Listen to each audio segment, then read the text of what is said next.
All right. Hey, everybody, and welcome to the Cabin Fever Podcast. It's Brent Bailey, and we're sorting some stuff out here, but it's a great day. It is Friday. Yay! And it is, just a good day. Want to say what's up to everybody all across the country and the world that's listening to us right now on whatever platform you're listening to us on. Hopefully, wherever you are, things are going well. I know that there is all kinds of things happening in the country right now, but you know, the day is what you make it. And today, we are deciding to make this a good day. All kinds of things are happening all over the world and all over the country, and we try our best to be positive during the, some of the weird times. I know we started just as something during COVID. But with everything going on in the country right now with the protesting and the rioting, just know this, that we here at the Cabin Fever Podcast are praying for our country, our leaders, for all the communities that have been affected so far. And just know our hearts are going out to you. We're with you. We're praying for you. The unjust things that have happened to this man are absolutely just heart gut-wrenching, and so we are praying. There's no excuse for it, man, it just seems like sometimes words aren't enough, but I know that our words are all we have to say thank you to all those who are serving in these areas right now and protecting in these areas right now, but also for all those who have suffered at the hands of this. Just know our hearts are going out with our hearts and our support are with you. With that being said, like I said, we try to keep things positive here on the show, and so something that I was reading today in I believe it was in the USA Today, and I think that this is it's timely. Crayola announced this week that they are finally launching a box of crayons with diverse skin tones. I know when I was growing up, the closest that you had was just like a yellow or even a white crayon that never showed up on the paper. Now they are announcing a full box to so that kids can grow up accurately coloring themselves. Anybody else color themselves blue or yellow or red or whatever growing up? This is something that has been overdue. You'd think that we would have had it figured out before 2020, but they did announce that it is coming out, and it is important because everybody is a human and is a person and is worthy of their own skin color, and so it was really cool to kind of see that Crayola announced that they are coming out with a full box of skin tone colors through the variety of the spectrum of colors of people, and so that's really cool and really awesome. So again, thank you so much for joining us today. Why don't you take a moment right now and hit the share button down below and tell us what's going on where you are, where you're listening to us from, what platform you're listening to us from, because we have a great show planned for you today. My guest today is a gentleman that I've had the pleasure of knowing for a couple of years. He is a franchise owner of Chik-Fil-A in the Tulsa, Broken Arrow, Oklahoma community. He and his wife, Noelle, have 6 children. And just everything that I've ever been affiliated with this fellow about, if he thinks it, he can do it, and he does it in grand style. He's doing some amazing things in Tulsa to help with children's charities and things like that. He's accomplished 2 Guinness World Records. The biggest one being basically it was a 9-foot tall cup of sweet tea.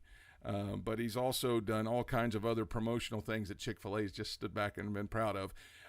He's created his own Batmobile, his own Hulkbuster suit. I think I've got some footage I'm going to throw up here on the screen of some of the projects that he's got and been working on around the Tulsa area. But let's put that there. He's got just a real great ideas, and he just goes out and accomplishes them. I mean, look at these things. This is the Monster Mystery Machine. Then he did one as an at walker from Star Wars. There's the Hulkbuster suit that they built, and they do a lot of this for something called Tulsa Pop Kids. We're going to get into all that in just a minute.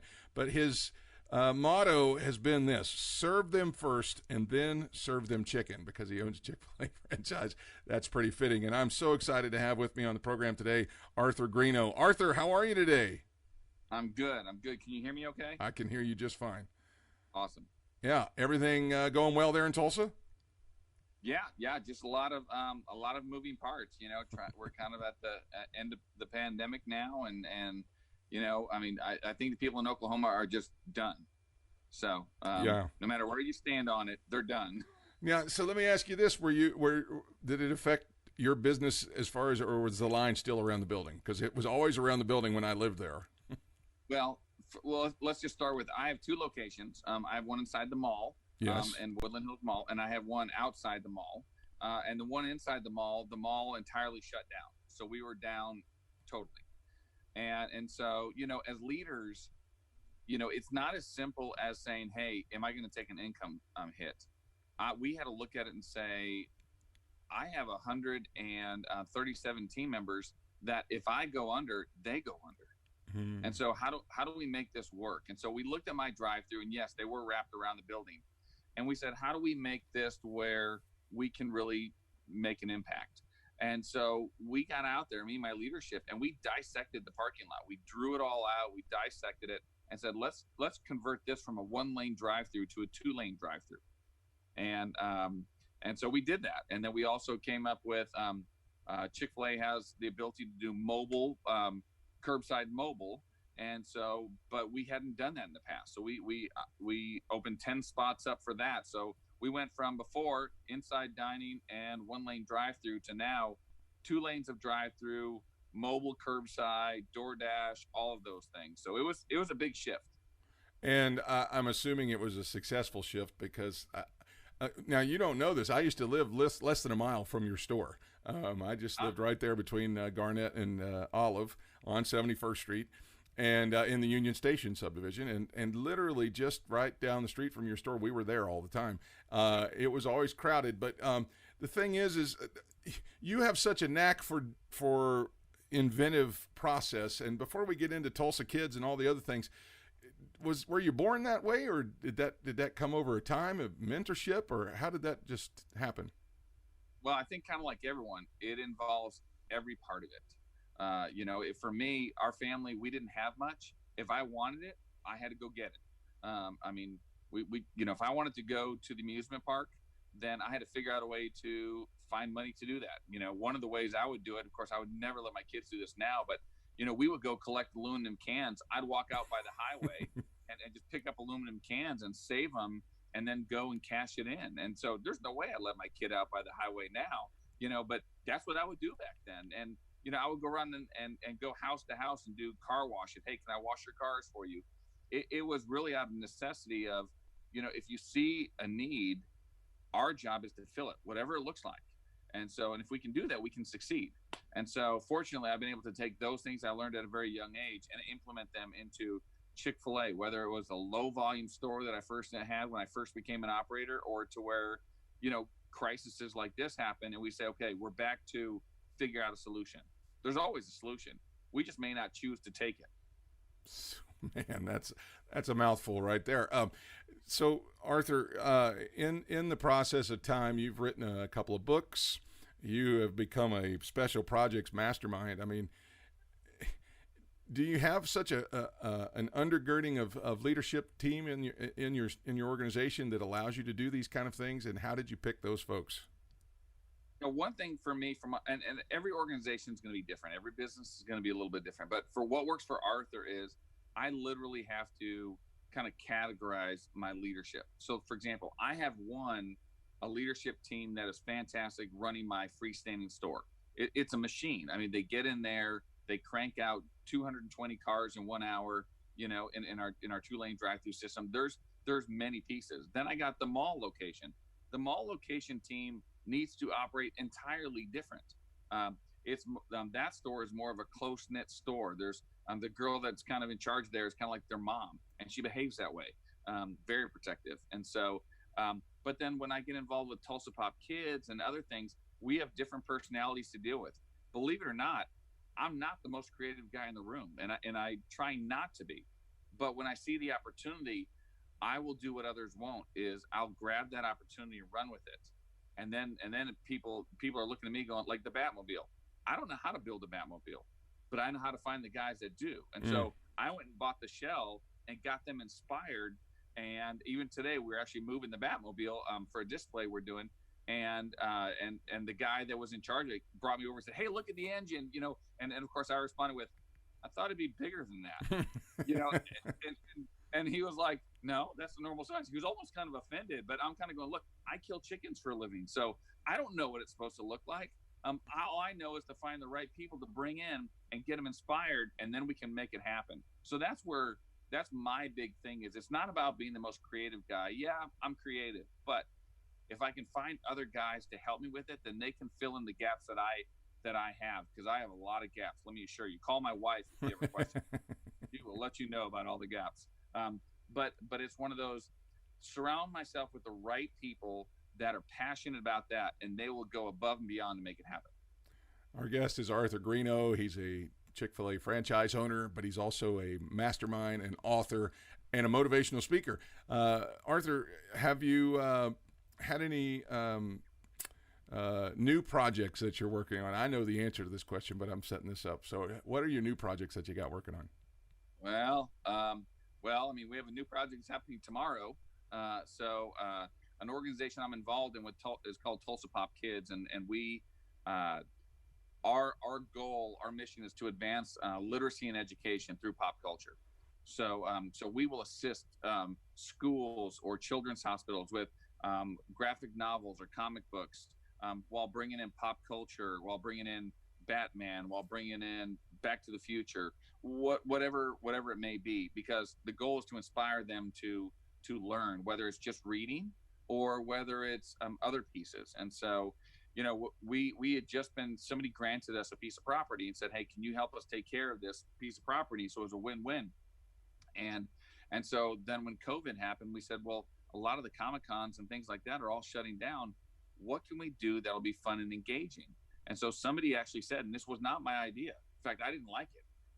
They said, "Let's do a drive-through." I was like, "Oh my gosh, a drive-through, that sounds just lame, And I mean, it was my fault, because we're having this conversation. And then they said, "Well, we can't do it anyway because, there's no way to pull in at this point and then just leave." And I was like, "Well, there's another gate over there. I don't know if you guys have seen it. We can cut that gate open, and we can remove this gate over here, and we can make this a really cool experience." And then, of course, then they're like, "Well, then do it." And I was like, "Oh, crud, here we go." So that's what we created. And so we actually have a nice drive-through experience where they'll go through Jurassic Park area and then an old Western town, and they'll have all the Avengers there and a whole Star Wars area. And then we get into monster cars and Batmobiles and Herbie and the DeLorean and all those things like that. So, it was my fault, but there is a team of people. Even now, they're out here with me, and they're taking care of all the components that they're passionate about. So my job is to help make sure they have the tools to do their job. All right. So the new thing that I just saw that you were doing in the midst of this is the Star Wars trading post. Now you're converting a building into something that looks like something straight out of Star Wars, and I think I'm going to throw it up on the screen here. Yes. So that is so I do like Star Wars, but we wanted to have something here that when people donate the comic books, because when they donate the comic books, we'll take the comic books and graphic novels, we'll clean them up, make sure they're age appropriate, because believe me, there's some very inappropriate. Yeah, right. Holy moly. And then we'll recycle those and go to the children's hospital or to the schools and help them get excited, or to the bookmobiles or whatever it may be. And so we needed a good place for them to drop stuff off. So we started having a conversation about it. Well, I was actually at a convention once, and I was watching these Jawas. If you're a Star Wars guy, you know what a Jawa is, right? They're the freaky little hooded creatures, right? Right. And so these Jawas were going around and trading kids with all kinds of things. So I actually gave them a whole bunch of Tulsa Pop Kids pins, like just little itty bitty little pins. And so they started going out and trading, and they wouldn't take any cash. And you should have seen these kids. Their eyes would light up they would run to mom and start digging through her purse, throwing stuff everywhere, and they'd come over and say, hey, here's a paper clip, for this pin. And of course the Jawas don't care. They're doing it to engage with these kids. So we said, what if we made a Star Wars trading post here at Persimmon Hollow, so that when we're doing our work days, we can have the Jawas man it, and the kids can come and they can all they do is trade. I was like, if I was a kid, I would never forget that moment when I walked in, with an old toy or whatever it is, and you trade with the Jawa, whether it's cool or not, I don't know, but the whole place will look like a Disney theme park, and we're the outside is pretty much there. So I was going to say, it's a very Disney-esque. The pictures that I've been able to pull down online and look at, it's a very Disney feel there to it. Where do you get your motivation to do these kind of things? Honestly, it all stems from how do we serve others, and we can go out and serve others, but I like to make it fun. I mean, because if you're not having fun doing something, it won't last long. You'll just do it, and then you're like, okay, I'm done. But so we looked at some of these things that, okay, how do we make this where it's just energizing, and that we can bring excitement, and then we say, okay, what can't we do, and then we say, let's do that.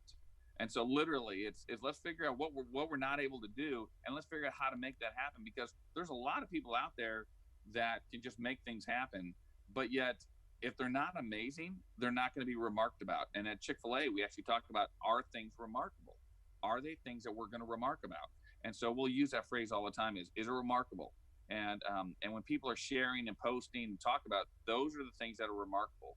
And those are the things that are going to inspire others to say, hey, I want to go to Tulsa to see this Jawa trading post. That's probably illegal, and it'll probably get shut down at some point from Disney. But yet it's just a project of ours. We're not trying to compete with anyone. We're trying to make a difference in kids' lives. Mm-hmm. And so, and really for us as business leaders, it's how do we make a difference in everyone's lives? Whether it's our drive-through for COVID, whether it's what we're doing in the community, whether it's with Tulsa Pop Kids, whatever it may be. Okay, so let's shift gears just a little bit and talk about your books. You've written 2 books, and I'm just going to call it what it is. When I first met you, I did not think author when I first met Arthur, but you found a motivation and wrote 2 great books that are actually people are the reviews that I've read about both of them are outstanding. Let's talk about that for just a minute. Where did you find your motivation to start writing? Well, it's a process we put in place, and so for me, my first book, Dysfunctional Inspiration, is really kind of my autobiography. I had a lot of people, especially in the Tulsa area. People need to understand that for me, I lived in Tulsa since 10th grade. When I finally moved to Tulsa, that was my 9th school to go to. We had bounced around a lot, and so I had worked here for a while. I went to school here, and then of course I got involved with Chick-Fil-A. Well, a lot of people look at me and go, "Well, that's Arthur Greeno. He was, he had a silver spoon in his mouth. He had it all." No, I didn't. I didn't have it all, and I wanted them to know, hey, I grew up 2 miles down the road. My mom was an alcoholic. My dad wasn't in the picture, and I had to make choices on how I wanted things to be. And so I wrote that book really for my team. Like I said, I had about 137 employees, and it is a restaurant, so I'm constantly turning people over. But one of the first things they get when they work for me is a copy of my book. I don't require them to read it, but I wanted them to know, you know what? If your parents are going through a divorce, Arthur gets it. If you may be struggling financially, Arthur gets it.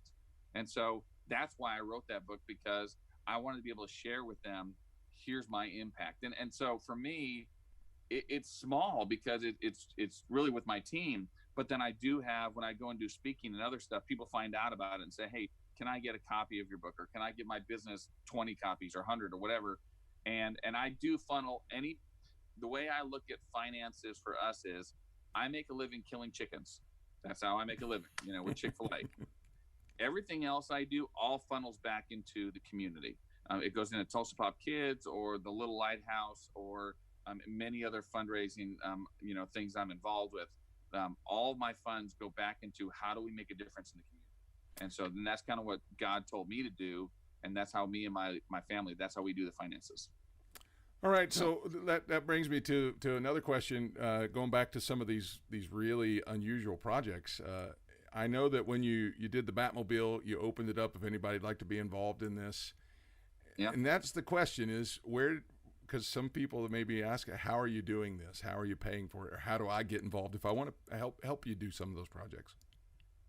Well, I mean, if you can turn a wrench, yeah, we could use you. You know, you have to be careful about that, because you don't want to, as some of the guys said, Arthur, don't just go out there and tell all your friends to come here, because we don't want this, you know, some people showing up like that monster machine I bought, the big Scooby-Doo thing that we were talking about earlier. So I bought that sight unseen because I was like, okay, this is cool. Well, of course, I had it for a total of 45 minutes, and it broke down in the main intersection here in Tulsa, like right smack in the middle. And I mean, like the transmission disengaged, and so the police thought it was a joke, actually, and then of course my driver's license picture is goofy as well, so they thought I was a joke. They thought the whole thing was a setup, and so I was fully expecting a ticket. I was expecting it to be towed. I didn't have insurance on it because it's actually a piece of property, not a car, and so we got it out of the road, and everything was fine. But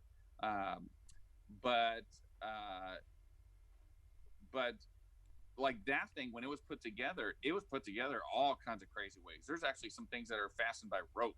So so my Batman team said, okay, you're not driving this ever again, Arthur, not until we get a hold of this. So I'm banished from it, apparently. But it looks cool, and it's hilarious looking. But so when I'm doing these projects, for me, it's what we look at it is, how do we give other people an opportunity to be excited about it? Yeah. Some of it could be that they come in and they just want to be there to help us move it. Or some people may come in and say, hey, I can help build it. Or some people may say, you know, I don't have time for that, but I would love to financially help you. And so we'll set all that up anyway. I mean, the Batmobile, we're building the Batmobile, and then we're going to donate that to Tulsa Pop Kids so that they can deliver comics and go to schools and go to PTA functions. Because let's think about it. These kids are coming home from school, and they're saying to mom and dad, hey, let's go to the book fair. And they may go, nah, well, I don't know. They may say yes, they may say no. But then you turn around and say, there's going to be a 1989 Batmobile there, and there's going to be a lot of folks that were like, hey, you know, I'm good, I don't need to go, to what? Like grown adults. They're more interested in seeing the Batmobile than they are about the literacy part. But it doesn't matter to us. Our job is to get them there. Give them comics, get them involved with the school. And so that's why we have a Batmobile. But that's kind of what we do. Tulsa Pop Kids does have a website, and they have partnerships, opportunities available that if somebody wants to join in. That's why when people ask me about some of the stuff I'm doing, like, it's not just me. I'm just one of the guys that says, hey, let's glue these parts together, and these parts all look different. And but what opportunity can we have for others to change the world? Our guest is Arthur Greeno, one of the most engaging human beings I've ever had the pleasure of meeting and knowing. Let's talk about your world records, and then we'll wrap it up. You've got 2, right? I did. Well, I don't have them anymore, but I did. Oh, you did? Okay. So the first one was the world's largest lemonade, and I think that's what's on the screen behind you there, right? That is. Well, actually, I did a giant hand spun milkshake before that, but we didn't know what we were doing, and so then we turned around. And we really didn't. We didn't know how the process worked, and that's how you learn, right? So, but that did make it in Ripley's Believe It or Not book. But then we went ahead and set a Guinness World Record for the world's largest lemonade, and jumped into that. We were able to accomplish that. Then China beat us, and they made some weird blueberry honey drink. And so I guess they had to compete with us for that. So I was just going to make a bigger lemonade. And the Guinness Book of World Record people said, why don't you do something different? So we made a giant sweet tea, a Chick-Fil-A sweet tea. And we did it per recipe from Chick-Fil-A. We had to do the same thing with lemonade. And we made that one 1,170 gallons, I believe. Oh, my gosh. And 9 feet tall or something like that? I'm sorry? It was like 9 feet tall or something like that? Yeah, it was. And so the funny thing is that when we get done with this, after we make this, we normally will pour everything into gallon jugs, and we'll auction it off or sell it off, and we'll donate to a charity. And we couldn't move all the tea. We had so much tea, and so we left it there overnight. And I said, "Hey, I'll finish cleaning it up in the morning." And I come back the next morning, and I look around the top of it, and if you've ever had a margarita, I'm not a drinker, but I know what it looks like. So there's a margarita, and it has all the sugar or salt rim along the top. Something like that, there was yeah. a rim. Yeah, there was this rim along the top. I was like, what is that? It was bees. There was billions of bees that were all over because it was sweet tea. And so they love that sweet tea. So then here I am spraying, and of course my wife is laughing her head off at me like she always does as I'm spraying these bees and trying not to get stung at the same time. So yeah, we did set the Guinness World Record for that, and then some somewhere in South Carolina they beat us, and people are always asking, are you going to do it again? And I was like, you know what? If I do it again, I'm going to do it as if I do it again, I'm going to do it for, I don't know why I'm going to do it. I mean, I did it before. It was fun. But at this point, the question is that I got to have a good reason to do it. I mean, I've done it. It's fun. So. That's so cool. Arthur, I just want to say thanks for coming and being with me on the show today. Before we let you just get out of here, is there anything inspiring or encouraging you'd say to the people right now as they're rebuilding their lives after COVID? You know, one of the things I just want to touch on is that we need to never forget that we have the ability to change the world. So many of us feel that what I say doesn't matter, what I do doesn't matter. Have you ever slept in a room with a mosquito? If you ever slept in a room with a mosquito and that thing is flying around your ear, it will keep you up all night. That itty bitty little mosquito. Yeah. If that mosquito has the ability to change your day, think of the opportunity that you have to change your world. So don't ever think you're too small. Don't ever think that you don't have an opportunity. Use what you have and change the world. Awesome. Arthur Greeno, everybody, of the Chik-Fil-A in Tulsa, Oklahoma. Also Tulsa Pop Kids. If you'd like to get more information from Arthur on any of his projects that he's got going on, you can sure reach out to him via social media right there at Arthur Greeno on Facebook and Twitter. And he also does have some stuff on YouTube as well. Or you can go to arthurgreeno.com and he can sure find a place for you in some of the things that he's doing. Arthur, thank you so much for being with me today. Go out and have a great rest of your day. Thank you. All right, that's Arthur Greeno, everybody, of Chick-fil-A in Oklahoma. All right, as we wrap up today's program, my thanks again to him and for all the stuff on his team and everything that they're doing out there. I do want to just say right quick, just discussing some of the things as we were opening up the show of everything that's going on in the country right now. It was a travesty what happened to Mr. Floyd. We are really, our hearts go out to his family. And there is no place for that in this country. We just got done talking to a gentleman who who talks about making an impact in the world.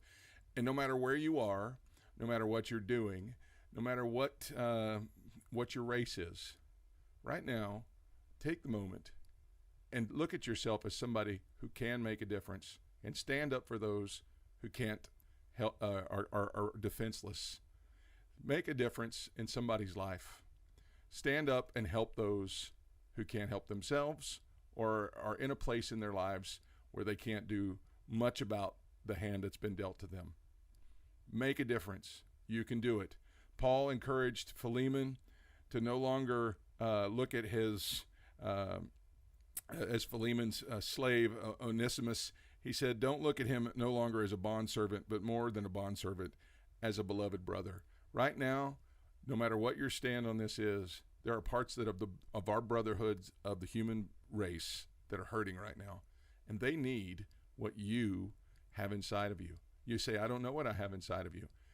That's what Arthur got done telling us. The little bit that you have is more than enough to make an impact in this world, and I want to encourage you to stand up and make a difference today. We love you. God bless you. We pray that you have a great rest of your day. You'll want to join me on Monday's program.